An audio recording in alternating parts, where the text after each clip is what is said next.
இது என்ன தாவரம் தான் பார்க்குறீங்க? இது தாங்க நோனி தாவரன்றாங்க. அதாவது சுகர் காய். இங்கே பார்த்தீங்களா, பல வகையில் மகரந்த சேர்க்கை நடக்குதுன்னு சொல்கிறோம். ஆனால் பறவைகள், காற்று, நீர், அதுபோல் பூச்சிகள் மூலியமாக மகரந்த சேர்க்கை நடக்குது.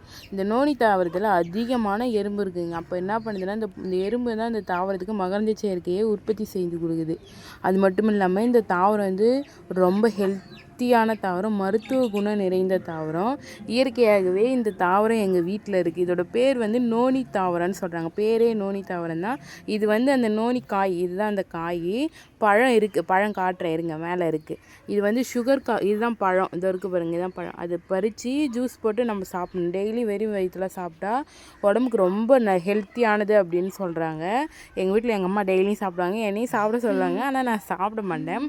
இது வந்து வெளியில் கடை தெருவில் எங்கேயாச்சும் கிடச்சிச்சின்னா வாங்கி டெய்லி சாப்பிடுங்க. ரொம்ப மருத்துவம்